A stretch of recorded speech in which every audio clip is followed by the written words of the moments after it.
Hey guys, it's G here. So, 2016 is coming to an end.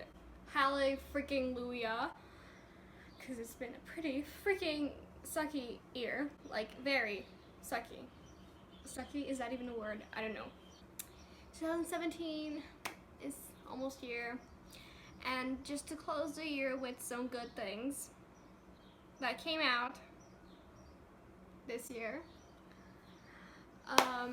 Basically just to put some low expectations onto what 2017 will be like, but a bit higher expectations that will probably disappoint me in the end. But hey, what hasn't? Okay, so no further ado, let's just dive into it. So the first topics are books, and this year the first book, these are in no particular order, by the way, so the order does not matter, the center does not hold. So firstly, Milk and Honey by Rupi Kaur. So this book is a collection of poems that talks about like basically survival. It's divided in 4 different parts: the hurting, the loving, the breaking, and healing.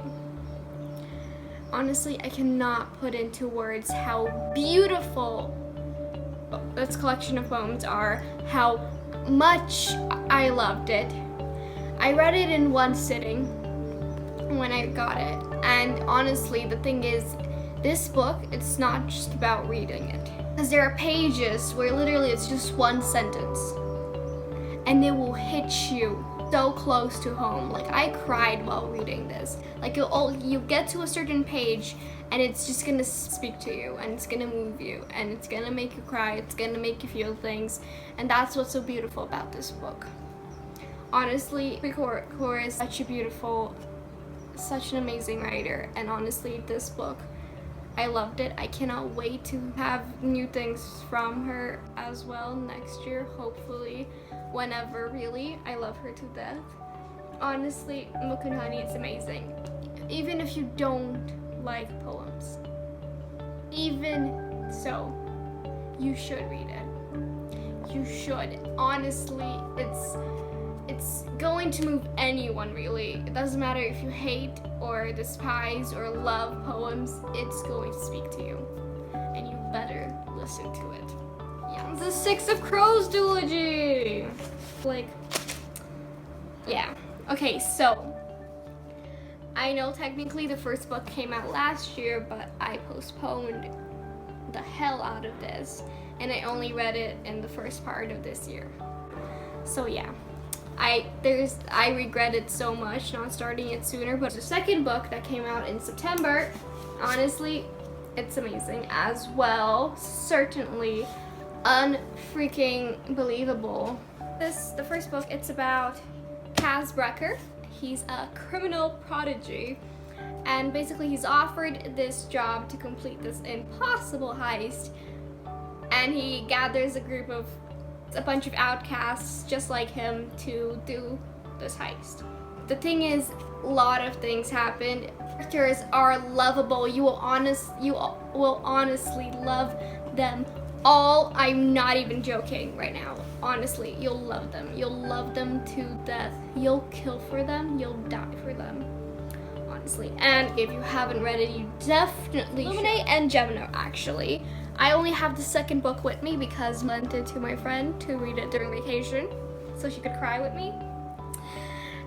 But the first book looks like this. And it's centered around the stories of these 2 teenagers, Ezra and Katie. Basically, their home planet is invaded, and they end up escaping. They still have tons of things to do. They're trying to figure out what the heck is going on, and it's beautiful. It's amazing. It blew my mind away.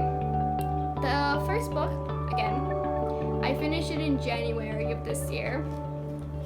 Cue the Snapchat video of me literally bawling my eyes out at 3 a.m. Never read the Illuminated Files. Can you hear me? Never read this. Oh my god, I can't even, like, oh my god, I can't.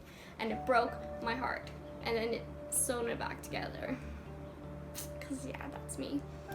And the thing is, the second book, it follows the story the way after it ends in the first book, but it's centered around two other characters, Hannah and Nick. Learn more about how space works there, because tons of things interesting happen that I'm not going to spoil for you, but honestly it's so worth it. And these books, they're told in completely fresh and different ways, and that's one of the things that intrigued me about it and one of the things that scared me, but for me, in my opinion, it worked out perfectly.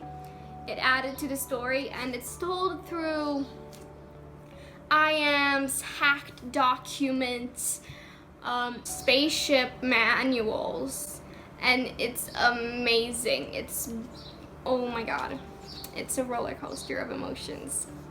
Absolutely loved it. And the second book was just as amazing, even more. So Rose and the Dagger by Renee Ahdieh. It's a continuation of The Wrath and the Dawn. And these books follow the retelling of 1001 Nights, Arabian Nights. And it's mostly in this land where there's this boy king, Khalid. Yes. He's considered a monster because every day he gets married to a woman in the village. But every dawn, cue the title, the wife dies.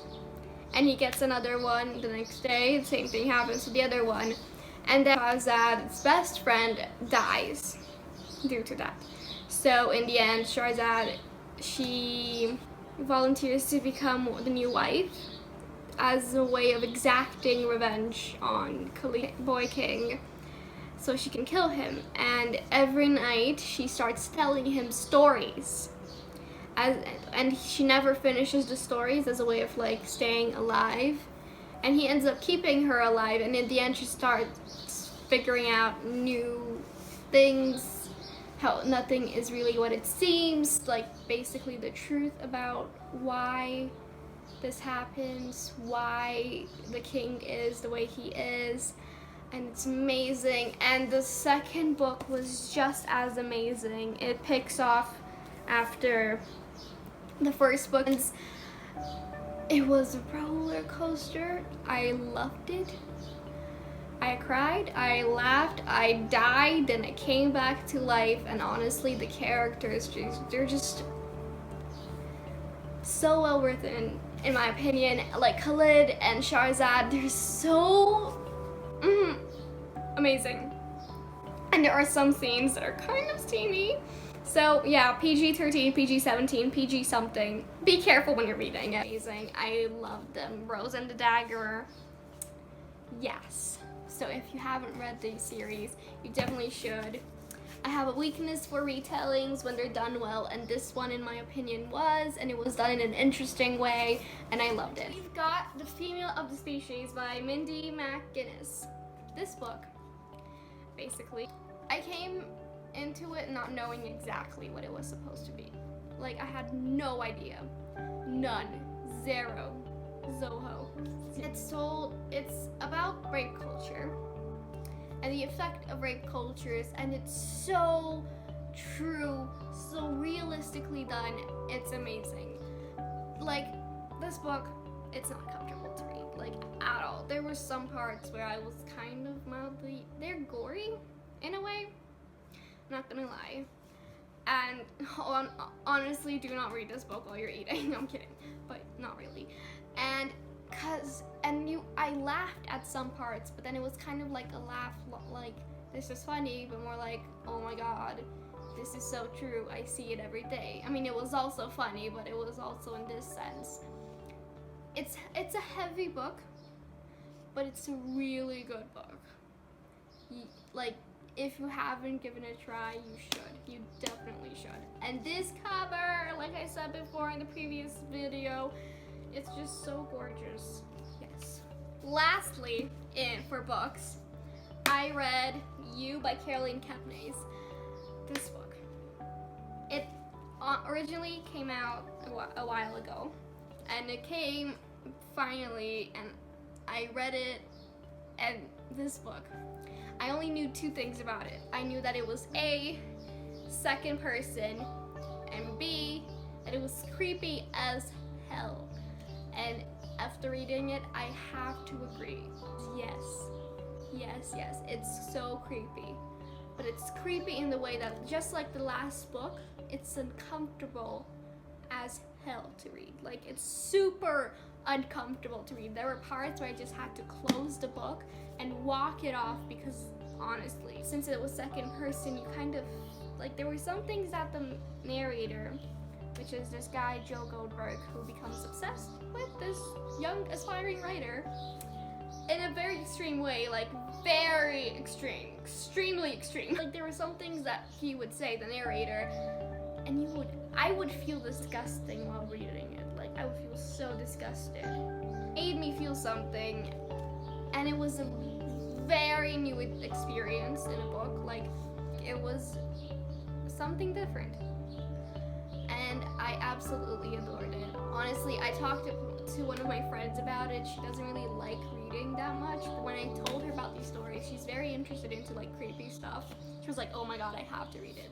So yeah, definitely give it a try if you haven't. So I believe this is the end of all my favorites. So comment down below if you read these things, what you thought about them, if they are also your favorites, or if you didn't like it. And if you didn't see anything on this list that you thought that it was your favorites of this year, rec me some stuff. I always like to get recommended things to watch or read or listen to. So yeah, thank you so much for watching. I hope you liked it, and I'll see you all next time. Bye.